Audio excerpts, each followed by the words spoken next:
Eh bien, bonjour, bonsoir, salut à toutes et à tous, ici Rager, on se retrouve aujourd'hui sans instrumental avec des bruits de chaises. Je vais faire un nouveau concept de vidéo, ça va être des bruits d'objets. Ça sert pas à te détendre, ça te sert à stimuler ton esprit pour que tu sois en alerte en fait. Donc c'est de retour pour faire quelques vidéos. Ça fait un moment que j'ai pas fait de vidéo. La dernière vidéo que j'ai fait, que j'ai enregistrée, c'était la vidéo Radio Riger, là où je vous proposais des musiques. Alors c'est la vidéo qui précède celle-là dans la chaîne YouTube. Et donc du coup, j'ai décidé aujourd'hui de vous parler d'une série, Brooklyn Nine-Nine. Alors cette série, je l'ai découverte un peu par hasard. Je crois que je zappais sur des chaînes de télévision et j'étais tombé sur Comedy Central. Et sur Comedy Central, il y avait un épisode. Et j'ai pas, on va dire qu'elle m'a pas tapé dans l'œil particulièrement, mais je m'en suis rappelé. Et du coup, lorsque je me suis posé sur mon agréable lit, Emma, c'est sponsorisé par Emma. Je sais pas si légalement j'ai le droit de dire le nom d'une marque sans me faire charcler. Mais comment ils font les journalistes quand ils repèrent un problème sur une marque? Est-ce qu'ils doivent déposer des droits d'auteur, genre pour parler de la marque, ou est-ce que ça compte pas? Donc bref, du coup, je me suis maté cette série, il y a 8 saisons. Je vais vous le noter. Je vais vous noter, il y a 8 saisons. Et du coup, genre, ça m'a fait du bien en fait hein, de regarder cette série. C'est une série humoristique qui tourne à la dérision la vie de policier. Et du coup, c'est assez intéressant de suivre les aventures de l'équipe de policiers que vous voyez en fond d'écran. Donc on a Jack Peralta, Raymond, je peux pas vous les montrer avec la souris, mais celui du milieu c'est Jack Peralta et après tous les autres. Enfin, ils ont chacun, on va dire, leur gimmick comique. Alors c'est une série comique. Ils ont chacun leur gimmick comique. Je veux dire, le personnage principal, celui que met Jack Peralta, c'est un peu une sorte de grand enfant. On a la première de la classe avec Amy, on a la rebelle avec Rosa, on a le papa ours avec Terry, on a les deux flemmards avec Hitchcock et Scully, on a le bon suiveur avec euh, Charles et on a la froide Gina. Et du coup, tous ces personnages-là, ils vont vivre des aventures autour d'enquêtes, autour de jeux qu'ils vont organiser entre eux. Le délire, c'est toujours en gros, qui est toujours balancer de la blague.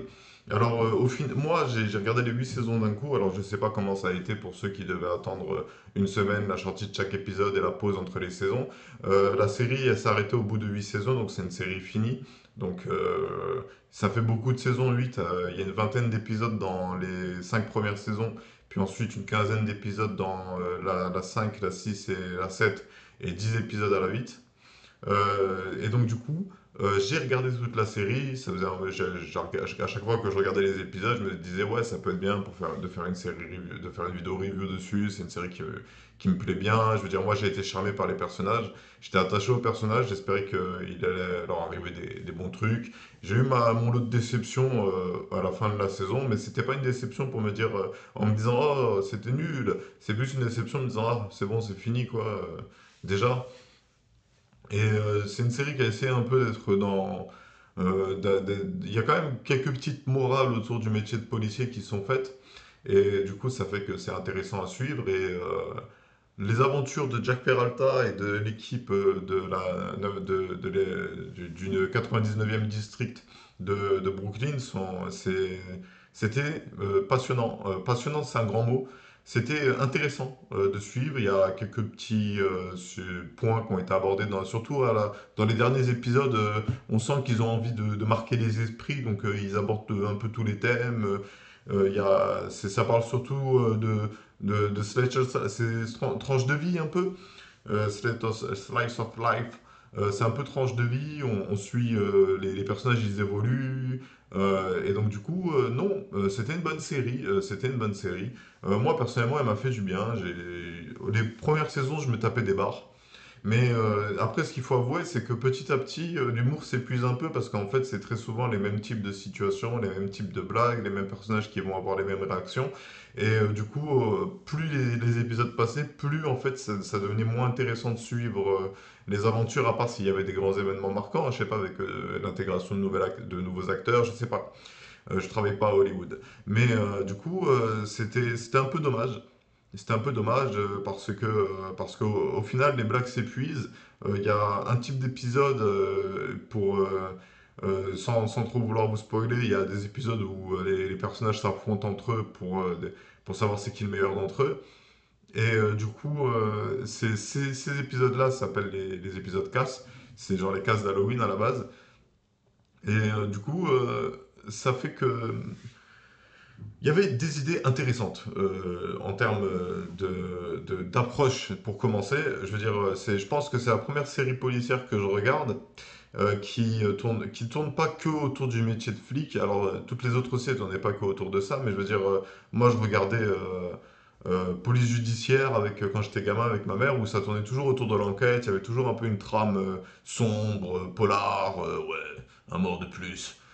Cette ville est vraiment merdique. Je sais pas, genre à chaque fois, après avoir regardé cette série-là, je me rends compte que toutes les autres séries qui parlent de la police, même si elles sont dans la sublimation du métier, même si elles défendent des valeurs et même si les héros sont des héros, je trouve qu'elles sont un peu clichés à côté de la manière d'aborder le monde de la police. Je veux dire, Brooklyn Nine-Nine, ça m'a limite donné envie de devenir policier. Pas parce que je me suis dit, ah tiens, je vais être un méchant flic et je vais profiter du système pour me la couler douce et faire chier à tout le monde, mais pour me dire, tiens, c'est vrai que si je veux changer les choses, il faut bien que je m'engage auprès d'une autre association, d'un autre groupe qui cherche à changer les choses aussi. C'est ce genre de séries américaines autour du métier de policier, elles ont toujours un peu cet effet. C'est qu'elles te matrixent un peu le cerveau en mode la police, c'est les gentils, ils font pas de conneries, ça n'existe pas, et quand il y a des méchants flics, les gentils flics, ils traquent les méchants flics. Je veux dire, il y a tout est bien qui finit bien dans ce genre de série. Je veux dire, c'est une série familiale, tout public. Il n'y a pas de violence, comment dire, il n'y a pas d'image violente. Donc, du coup, ça tourne vraiment autour du contexte, de la situation. Et il y a même certains épisodes qui tournent autour d'enquêtes qui sont super intéressants à suivre. Il y a plein de trucs qui fait que la série, en fait, franchement, elle vaut le détour. Et donc, du coup, si vous savez pas quoi regarder c'est c'est ce printemps, je vous invite à regarder Brooklyn Nine-Nine, de vous la watcher et de dévorer les épisodes jusqu'à ce que vous en pouviez plus. Moi, j'ai pas non plus watché à 100%, hein, genre, j'étais pas au taquet sur chaque épisode comme j'aurais pu le faire pour Game of Thrones. Parce que Game of Thrones, il y avait un fil rouge à chaque épisode. Je veux dire, l'épisode 2 suit l'épisode 1 et l'épisode 3 suit l'épisode 2. Il y a une continuité. Là, c'est des épisodes, c'est des situations qui sont limite détachées. Je veux dire, c'est limite si on peut pas regarder les épisodes au hasard sans non plus perdre le fil rouge. Alors même s'il y a des fils rouges qui sont entretenus, notamment dans la vie des personnages, en soi, genre regarder l'épisode 4, puis regarder l'épisode 6, puis regarder l'épisode 2, ça va pas te perturber dans l'appréciation de la série. Parce que tout simplement, un épisode est fini. Après, il y a des épisodes, ils ont plusieurs parties, surtout les fins de saison avec des méchants qui apparaissent et qu'il faut combattre. Mais du coup, chaque épisode se consomme à part. C'est un plat emporté. C'est comme si tu prenais deux Big Mac. Non, c'est comme si tu prenais un Royal Cheese, un Big Mac. Un coup, tu manges le Royal Cheese et après, tu manges le Big Mac. Et ça change rien. Enfin, si, ça peut changer en termes de plaisir gustatif, dépendant des goûts de chacun. Mais en gros, tu choisis dans quel ordre tu manges le sandwich. Et du coup, moi, j'ai beaucoup aimé cette série parce qu'elle m'a fait du bien. J'étais un peu dans une phase un peu creuse en termes d'inspiration, en termes de motivation. Je suis dans une phase assez creuse. En plus, là, j'ai mon casque qui s'est cassé, donc j'avais envie de faire une vidéo gaming, mais j'ai pas pu le faire parce que j'ai cassé mon casque. Et donc, du coup, j'en ai commandé un autre. Lundi, je vais le récupérer. Mais du coup, il se passe que cette série m'a fait du bien au moral, tout simplement. Je vais le noter, ça aussi. Genre, avant, je notais des trucs dans les vidéos. Il y a eu un moment où j'étais vraiment au taquet.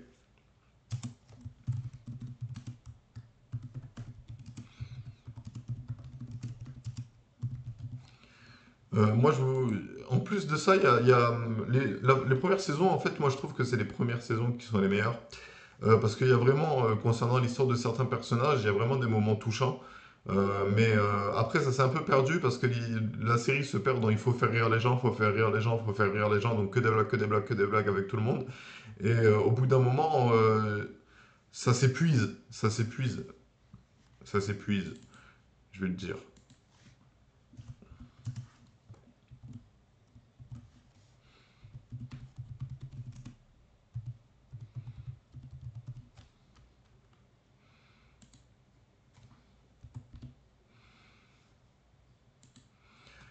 ça s'épuise, mais en même temps, vu que c'est entretenu par des choses attendent nos héros, il se passe des choses dans la vie de nos héros, ça fait que du coup, tu as envie de regarder l'épisode suivant.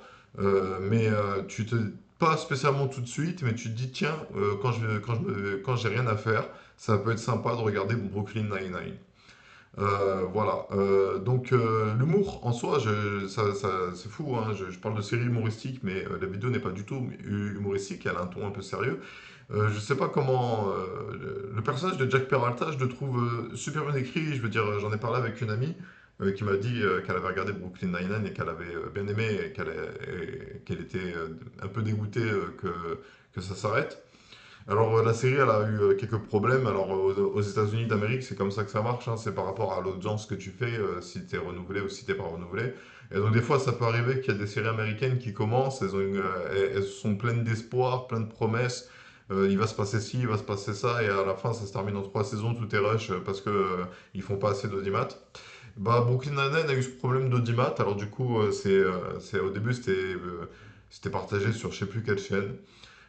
Puis ensuite, ça a été proposé à la plateforme NBC. Et après, ça a été la dernière saison, je crois que c'est aussi NBC, mais comme il y avait vraiment pas assez de vues, ils ont stoppé le projet. C'est dommage. Nous, on arrive un peu à contre-temps, à contre-courant, mais en même temps, je veux dire, je veux dire Terry, le personnage du milieu, il s'appelle Jack Peralta. En haut à droite de lui, c'est Terry Crew, l'acteur d'ailleurs, qui s'appelle comme ça. C'est quoi? C'est lieutenant-chef Jefferson. Il a aussi joué dans, je crois, en tout cas, il lui ressemble beaucoup, et c'est la même VF dans Tout le monde déteste Chris. Ça peut être intéressant pour, comment dire, cette série, elle est bien à regarder maintenant, parce que je trouve que c'est ce qui manque un peu dans notre société. C'est des séries qui rigolent non pas de la personne, non pas, et qui n'ont pas un humour aussi, on va dire, à la Rick et Morty ou à la South Park, où ça va être un peu violent et un peu trash pour choquer un peu, et où on va rigoler sur, tiens, haha, Rick il a tué quelqu'un comme ça, c'est trop drôle. Plutôt une série qui va te faire rire des situations, avec ses dialogues, avec ses échanges entre ces personnages, qui va créer une alchimie entre les différents personnages. Moi, je trouve que c'était bien écrit, en fait. C'est ça qui me frappait un peu, surtout dans les premières saisons, c'est que les dialogues étaient super bien écrits, c'est super vivant. Limite, on n'a pas l'impression que les acteurs jouent un rôle. Limite, on a l'impression qu'ils sont nature dans l'enregistrement, qu'ils sont comme ça. Je veux dire, tellement ils se sont imprégnés de leur personnage. Ils sont assez, comment dire, assez vivants et chacun a son lot de surprises en réserve concernant la suite de la série et de l'avancement de l'histoire et de la narration. Voilà, donc Brooklyn Nine-Nine.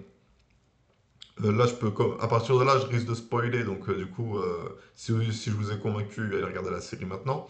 Brooklyn Nine-Nine, moi, mes épisodes préférés, c'était les épisodes avec Doug Judy, c'est-à-dire le voleur de Pontiac. Je les ai vraiment tous bien aimés. C'était super intéressant à suivre les aventures de Doug Judy qui fuit la police et qui se repentit. J'ai bien aimé l'épisode aussi, la révélation où sa sœur aussi c'est une criminelle. Et du coup, ouais, là, j'ai spoilé vite, hein, si t'étais en train de boire ton café tranquille, posé dans ton lit en écoutant la vidéo et que t'avais pas envie de te faire spoiler, je t'ai niqué ton délire. Du coup, ouais. Après, c'est une série aussi, c'est pas non plus une histoire de fou, hein. Je veux dire, à la fin, ça se termine parce il va plus y avoir de saison. Donc, ça se termine bien pour tous les personnages. Jack Peralta et Amy, ils vivent ensemble, ils ont leur vie de famille et ils sont heureux. Terry devient le capitaine de la 99e. Raymond Holt, il rejoint le poste de directeur adjoint de je sais plus trop quoi, des ressources humaines, une connerie comme ça. Charles, il devient le flic cool. Et il a même son petit second couteau à ses côtés, qui est super enthousiaste à l'idée de travailler avec lui. Et à la fin, ça se termine un peu en mode non, mais c'est pas fini, il y aura des casses tous les ans. Donc, moi, je trouvais ça un peu dommage comment ça se termine. En mode, on fait une dernière blague. Je veux dire, j'ai trouvé ça plus intéressant que ça se termine de manière touchante en mode ouais, j'ai adoré travailler à la 9-9, c'était trop cool avec vous, vous êtes ma famille, on se continuera de se voir, mais c'est fini. Parce que ça c'est un peu tombé sec. On a l'impression que c'était pas prévu en 10 épisodes la dernière saison et qu'ils ont vraiment, que c'est en cours d'écriture, qu'on leur a dit non, bon les gars, désolé, mais la série sera pas renouvelée pour une saison 9, donc terminez la série.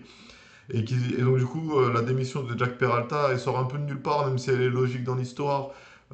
C'est un peu, comment dire, c'est un peu une sorte de fuite. J'aurais préféré que ça se termine plutôt sur, pas un cliffhanger qui sera jamais résolu, mais sur, comment dire, sur genre retour à la normale de la 9-9. Maintenant c'est Terry, c'est Terry le chef, Jack Peralta toujours enquêteur, Amy major de Raymond Holt, Gina qui est devenue une star, Rosa qui est détective privé, et tout, et Hitchcock et Scully qui sont pas à la retraite, et Charles qui rejoint l'équipe, parce qu'on a quand même senti au bout d'un moment qu'il allait avoir, comment ça s'appelle? Qu'il allait avoir comment dire, que ça allait se terminer pour tous les personnages. Je veux dire, la saison, je crois que c'est à la saison 7 que, que c'est dit que Charles il va être proposé pour une troupe, une sorte de troupe d'élite, j'ai oublié laquelle, mais une sorte de branche de la police en plus. Et du coup, ça aurait pu être intéressant de voir chacun des héros aussi se disperser à travers la police de Brooklyn, ou alors la fermeture du district, parce que je sais pas, ou alors, je sais pas. En fait, je trouve que la fin, elle a mal été écrite, mais ils ont fait quand même plaisir aux fans en faisant un dernier casse. Mais il faut dire que le concept des casses, il s'était un peu épuisé. Je veux dire, dans les premières saisons, c'était intéressant parce que Raymond Holt, il était un peu fermé à l'idée de s'amuser avec la brigade. Et donc, du coup, c'était intéressant parce que Holt, il évoluait et petit à petit, il devenait plus proche de la 9-9, alors qu'il était un peu froid et distant au début. Et c'est Jack Peralta qui l'a un peu décoincé. Et après, il y a les histoires de Jack Peralta qui a grandi sans père et qui cherche un repère paternel. Mais du coup, j'avoue que moi, les séries que j'aime, je veux qu'elles aient jamais de fin. Je veux dire, moi, j'ai regardé One Piece quand j'étais gamin, et One Piece, c'est toujours pas fini, alors que maintenant, j'ai 28 ans. Et du coup, il se passe que quand j'aime une série, un concept de série, la seule chose que je demande à la série, c'est qu'elle évolue. Je veux dire, il y a eu des moments intéressants où ils ont intégré des nouveaux personnages. Il y a eu notamment le personnage, celui qui était en infiltration dans le cartel ou je sais plus trop quoi, et qui est ressorti traumatisé et qui fait des dingueries H24. C'était intéressant, le personnage de Botch. Il y a eu plein de moments où en fait la série elle aurait pu se dire tiens, est-ce qu'on rajouterait pas un acteur de plus dans la série, même s'il n'est pas crédité au générique, pour comment dire, intensifier l'histoire. Et les fins de saison et donc les débuts de saison en continuité avec les fins de saison étaient super intéressants parce que ça mettait toujours les personnages dans une situation délicate et compliquée, mais à chaque fois c'était résolu trop vite pour que ça retourne à la formule de base où c'est une équipe de flics qui font des enquêtes et des blagues. Et donc du coup ça fait qu'il y a plein d'épisodes qui auraient pu être plus intéressants s'il y avait vraiment une vraie continuité et une vraie chasse au loup et aux sorcières qui était instaurée par les squads et qui durait tout au long d'une saison avec des retournements de situation, des flics qui se font virer, enfin je sais pas, ça aurait pu être intéressant, qu'il y ait un peu plus de drame peut-être.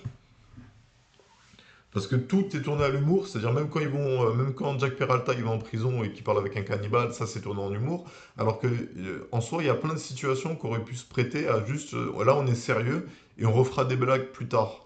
Et c'est les premières saisons qu'avaient, notamment jusqu'à la saison 3, c'est là où il y avait vraiment ce côté on est capable de dire des choses sérieuses et en même temps, on est capable de faire des blagues. Et ça s'est perdu petit à petit au fil des saisons, mais ça, c'est peut-être, comment dire, la fin du flot des scénaristes. Et comment dire, je sais que le gars du milieu, là, Jack Peralta dans la série, il est aussi producteur exécutif. Et en gros, producteur exécutif, c'est celui qui fait en sorte que ce soit tourné. Je sais pas trop comment ça fonctionne, le monde du cinéma. Mais en gros, c'est lui qui s'assure du bon déroulement du tournage. Et donc, du coup, il a dû mettre un peu sa patte dans toutes les scènes. Je veux dire, il a dû un peu s'approprier la série d'une certaine manière, mais je pense pas que. Je pense que Loki aussi, il a été producteur. Tom Hiddleston, là, ou je sais pas quoi, là, celui qui joue Loki, lui aussi, il a été producteur exécutif pour la série Loki. Mais des fois, c'est en art, c'est ce que je pense moi. C'est en art, des fois, il faut suivre le flot d'une seule personne. C'est une personne qui est inspirée, c'est une personne qui a des idées, c'est une personne qui sublime l'œuvre. Donc, faut tous la suivre et l'aider à la sublimer. Et donc, du coup, c'est là où le rôle de directeur de production et directeur artistique, le rôle de chef de projet, en gros, est super important. Parce que tout simplement, c'est lui qui va entretenir la ligne rouge, le fil rouge, excusez-moi. C'est lui qui va faire en sorte que les épisodes, tu te dises pas non, ça je peux le regarder plus tard, ou je peux le regarder à part. Non, ou tu te dises, ou que tu puisses même le sauter parce que le pitch t'intéresse pas, où tu te dis à chaque épisode, il faut que je suive tout l'épisode parce qu'à tout moment, on peut y avoir une information clé sur la suite de la série. Et malheureusement, au début, autant quand Raymond Holt venait d'arriver et qu'il y avait les concours et les jeux entre les différents membres de la brigade, c'était super intéressant. Mais après, ça s'est perdu dans les dernières saisons parce qu'ils sont restés sur leur acquis. Ils n'ont pas essayé de se renouveler et ils ont apporté une conclusion à l'histoire de chaque personnage avant même de dire et peut-être qu'il y aura plus d'aventures en disant bah tiens, si on fait une saison 8 finale époustouflant où on joue tout, la corruption, les méchants flics, les gentils flics, c'est-à-dire en 10 épisodes, on fait une grosse saison où on dit ça c'est bien dans la police, ça c'est pas bien dans la police. Parce qu'il y a eu des épisodes hein, où ça parlait un peu de ce qui était bien et de ce qui était mal et de comment est-ce qu'on pouvait faire pour changer les choses et de comment est-ce que les gens vivaient les situations. Il y a des choses intéressantes qui ont été dites. La série était connectée à son public. Mais elle est trop restée basée sur ses acquis. Et donc, du coup, elle n'a pas su se renouveler et attirer un nouveau public.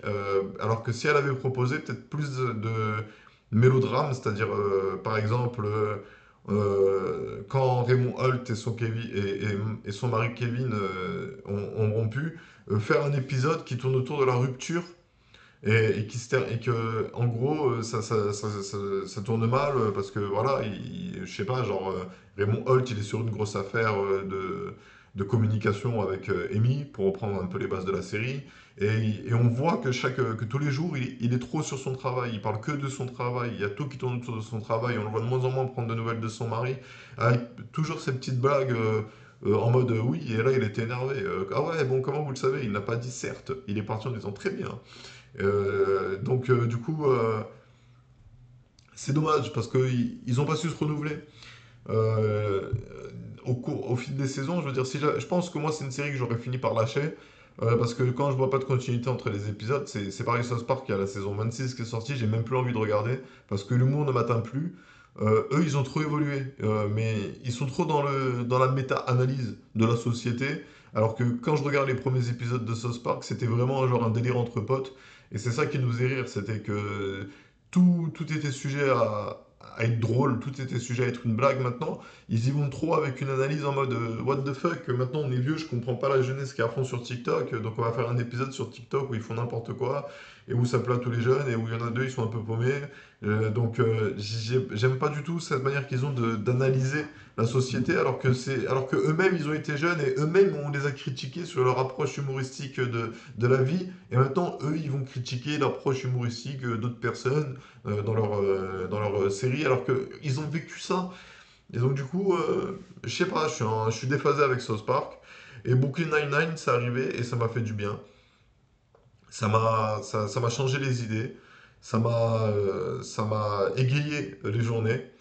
Et du coup, je pense que c'est une série qui mérite d'être plus connue. Non pas parce que c'est un chef-d'œuvre scénaristique, mais parce que c'est vraiment un bon yaourt. C'est vraiment un yaourt goût noix de coco. C'est rare. Et quand on as un, tu le manges, tu le savoures et t'espères que tu en auras un autre. Là, c'est une blague méta parce que, genre, en gros, on n'a pas beaucoup de yaourt noix de coco dans les yaourts qu'ils nous proposent. À chaque fois qu'il y a un yaourt goût noix de coco, c'est les Hunger Games pour l'avoir. Et faut arriver à temps. Bref, qu'est-ce que je pourrais dire de plus sur la série Il y a un spin-off, ça s'appelle Escouade 99, mais c'est une adaptation, c'est pas un spin-off, c'est une adaptation québécoise de la série. Je trouve juste qu'elle a pas de sens. Je veux dire, la série, tu l'adaptes pas, tu la traduis. Faut arrêter. Ça, c'est vraiment digne de la Chine, ça. De reprendre un concept qui a été fait par les Américains, de le changer un tout petit peu, et de mettre des personnages à nous en reprenant leur pitch. Je sais pas. Mais après, peut-être que eux aussi ils l'ont fait. On regarde une série, je sais pas, moi, israélienne, j'en sais rien. De toute façon, à haut niveau, je veux dire, ça fait que se copier dans tous les sens. Les films, les séries. Tout le monde regarde les autres séries et tout le monde dit tiens, là, eux, ça a marché quand ils ont fait ça, donc nous aussi, on va le faire. Et c'est ça qui tue un peu le monde de l'art de manière générale, c'est que les gens ne pensent plus avec leur cœur en mode non, là, je vais faire un épisode où Jack Peralta, il suit. Il suit de ouf un innocent, l'innocent il porte plainte, et ça fait un épisode où Jack Peralta il passe à la barre pour s'expliquer, et ça le condamne. Et après, le syndicat qui est bien, le syndicat qui est corrompu, et Jack Peralta, pour pas perdre son métier, il est obligé d'être avec les corrompus. Je veux dire, en fait, il y a tellement de choses à raconter avec la police de manière générale. Même si tu mets pas le budget dans le maquillage pour faire beaucoup d'effets spéciaux où il y a du sang qui gicle de partout à chaque fusillade, je veux dire, même ça, c'était super intéressant. Je crois que les héros tirent rarement des coups de feu. Ils tirent rarement des coups de feu, je crois. Je crois même que je me souviens pas d'un épisode où il y a eu un coup de feu. Il y a dû montrer. Je veux dire, il y a déjà eu des conséquences de coups de feu. Il y en a eu un. Oui, il y en a eu un. Mais, comment dire, c'est pas violent. Je veux dire, ce qui dit police à l'américaine dit très souvent pan, c'est la fusillade, attention, c'est un tueur en série, il tue plein de gens, et c'est montré dans la série. Mais là, non. Là, ce qui est raconté, c'est vraiment l'histoire de la brigade du district 9-9. Et moi, j'ai trouvé cette approche, à la fois en termes d'humour, j'ai trouvé cette approche intéressante. Et en termes de raconter la vie de policier, j'ai trouvé ça intéressant, surtout qu'il y a des moments où ça parle, par exemple, des relations familiales, de l'acceptation des différences, de ce qui va pas dans la police. Pas trop avec insistance, mais c'est quand même dit. Du coup, on peut les saluer pour ça. Ils ont essayé de changer les mentalités.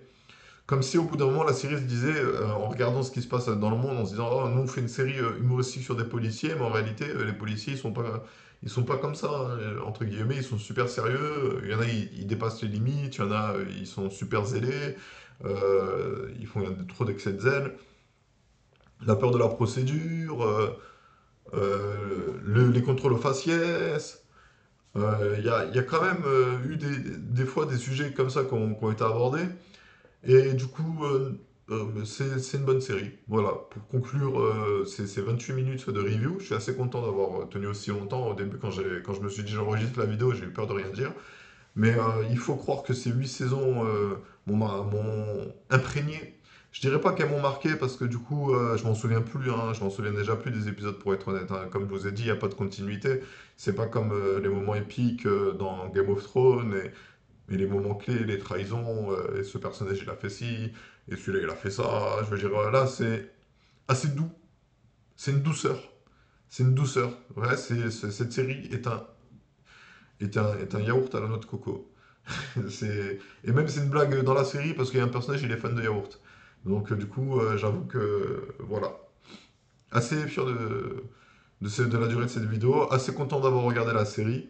Et surtout, assez content de vous en parler parce que je ne sais pas si vous la connaissez, mais si vous ne la connaissiez pas, voyez-y l'occasion de découvrir une série avec une équipe de flics déjantés qui font des blagues H24, qui ne s'arrêtent pas.